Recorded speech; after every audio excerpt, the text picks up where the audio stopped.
Good morning, students. I welcome you all for the session. Today, we are going to discuss regarding different types of threads and what are different multi-threading models. Fine. In the last class, we have seen regarding a thread. What do you mean by a thread?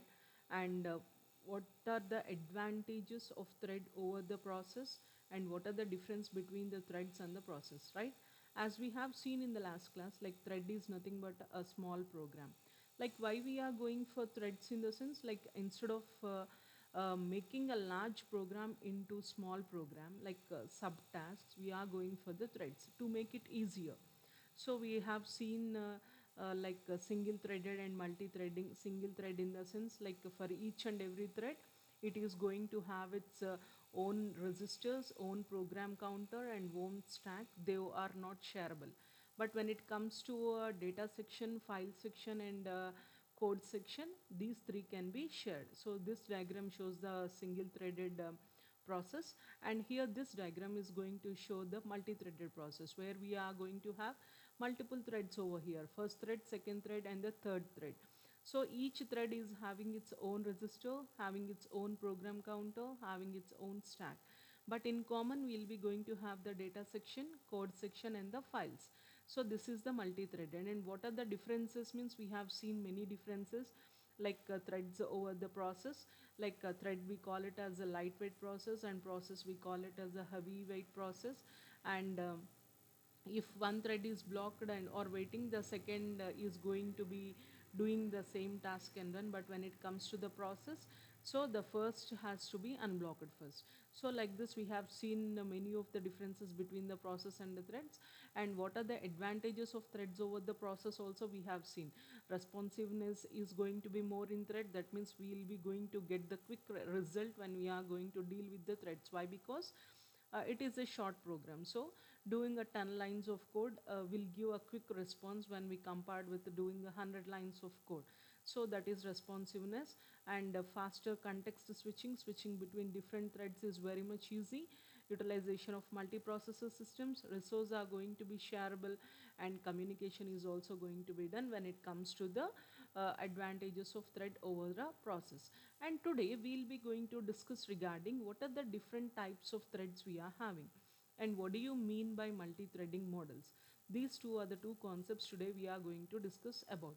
So there are mainly two different types of threads. Fine. Here the first one what we are going to have is the user level thread, and second one is the kernel level thread. So these are the two types of threads majorly we are going to have about. So when it comes to user level thread and the kernel level thread, we have already seen in the diagram that user level and this is the kernel level. Fine. So this we call it as a user level and this we call it as a kernel level. So where we got this user and kernel in the sense, in modes of operation. There are two different modes of operation, user mode and the kernel mode. What are the user related operations we are doing? All those operations are going to be done in the user mode. What are the hardware related items? Why? Because the kernel is related to the hardware resources, right? So as we can't directly contact the hardware resources, this kernel is the one which is going to take all the applications of the hardware resources. So user mode and the kernel mode, user applications will be going to do it in the user mode, and hardware level things will be going to done in the kernel mode. Here also user level threads and the kernel level threads. We are going to have two different types of threads, user level threads and the kernel level threads. User level threads are nothing but which are going to be managed by the user. So user can be managed all these threads. So those we call it as a user level threads. When it comes to the kernel level threads, here this operating system is going to manage the threads on the kernel. So that we call it as a kernel level threads. So these are the two different types of threads. The first one is the user level thread and the second one is the kernel level thread. User level threads are going to be operated by the user, and kernel level threads are going to be operated by the operating system. So here what are these user level threads? So these user level threads are going to be managed at the user level. There is no need of operating system over here. We don't want to involve here some user level, in the sense here only the user is the one who is going to do all the tasks. So here we used to have a thread library. So here we used to have a thread library. This thread library is the one which is used for creating the threads and destroying the threads and for passing the messages and data between the threads. So these are the three things it will be going to do. Here we'll be going to have a thread library.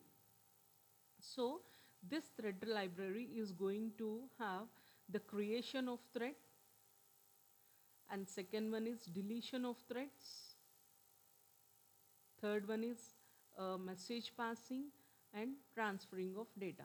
So these are the things which are going to be done by the user threads. So the user threads are going to be done, are going to be looked after by the user. So in the user level threads, we used to have a thread library.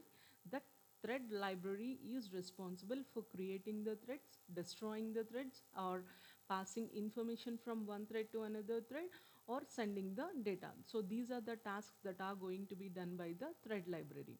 So for scheduling thread execution and for saving, restoring threads also, this thread library is the responsible scheduling purpose, and for saving the data, all the things are going to be looked after by the thread library. So here when we are going to start an application, that means a single thread is going to be started. So this is regarding the user level threads. Once I'm repeating you, we are having two different types of threads. The first one is the user level thread and the second one is the kernel level thread. User level threads are going to be under the control of the user. So in this user level threads, we are going to maintain a thread library which is going to look after all the items related to the threads. So what are all the activities related to the threads, in the sense creating of a thread, deletion of a thread, passing information from one thread to another thread, saving the information, all these things are going to be looked after by the thread library. So this is regarding the user level threads. Here is the diagram that is going to show the user level threads. So here you are going to have a user space. User space, these threads are going to be available. So here we'll be going to have this thread library. This thread library is the one which is responsible for all the operations. Fine, all the operations, in the sense for creating, so for creating of thread, for deleting of thread, and passing information between the threads, all these are for saving, all these are going to be done by this thread library. So this is how user level threads are going to be done. And next one is the advantages and disadvantages of this user level threads. So as we are going to say this user level threads, the main foremost advantage is there is no need of operating system. The user is the one who is whole and sole responsible for transferring of data or creating or deleting. By making use of that thread library only, he'll be going to do all the things. So that is the major important thing what we can do in this user thread. Here we does not require the kernel mode. So kernel mode, in the sense we are not requiring the operating system. So user level threads can run on any operating system, irrespective of the operating system. They can run on any of the operating system. Scheduling can be application specific in the user level thread. So as it is under the control of user, so how he is going to schedule the things, it is majorly depend on the user only, but not on the operating system. So users will and wish is where to schedule, when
going to take the second program and we'll be going to execute onto the buffer. So that is the main advantage of using the buffer.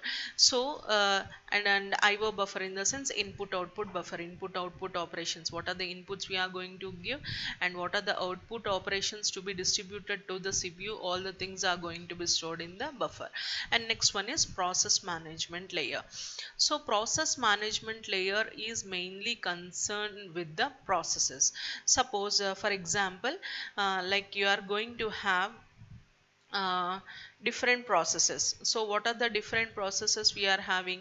Suppose you are going to have process P1 and process P2 and process P3. These are the three processes we are having. Here we are going to have a CPU. Fine. So process management in the sense, suppose process P1 is going to take 5 seconds of time, 5 seconds of time in order to complete its task. Process P2 takes 7 seconds of time and process P3 takes 2 seconds of time. Okay. So these are the time limits. Now process some X process is executing in the CPU. So why? Because we have to maintain a buffer. So this is the buffer. So this we call it as a buffer. All the processes P1, P2, P3, P4 and so on, all the things are going to be stored onto the buffer. Suppose X processing is executing in the CPU. Suppose, or like, let me explain you what do you mean by a buffer. So if X process has been completed its task, so here P1 is already there, so we'll allocate P1 to the CPU. It is very much easy. If the buffer is not there, we have to take some process here and then suppose Y process, and that process we have to given to the CPU. It will be take some amount of time. At that time the CPU will be in ideal state, but we don't want to make our CPU to be in ideal state. We have to make the CPU as much busy as possible. So that is the reason why we are going to make a buffer. If P1 is completed, then P2 will be executing in the CPU. If P2 completed, P3 will be executing, like that. We will be going to take the instructions from the buffer and we will be going to give it to the processor. Here comes the process management concept. So process management in the sense managing of processes, we call it as a process management. So fine, here we are going to have the P1 and we are going to have the P2 and we are going to have the P3. So managing of processes is nothing but among all the processes, which process has to be given to the CPU. Why? Because process P1 needs 5 minutes of time. Process P2 needs 7 minutes of time, but process P3 needs only 2 minutes of time. Is it not so? So in order to execute 2 minutes of time, how much time it is going to wait? So how much time it is waiting?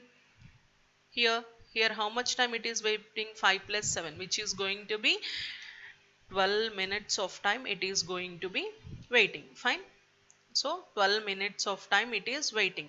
So but it requires only 2 minutes of time. Here comes the concept of process management, managing the processes. Which process to be sent to the CPU? If P3 is first sent to the CPU, it will be completing its job in 2 milliseconds of time, and next if P1 is sent to the CPU, it will get completed in 5 minutes of time, and later on if P2 has sent, it will be completing its task in 7 minutes of time. This managing of processes should be done. Why? Because suppose if the time period is less for number of processes, so if we are going to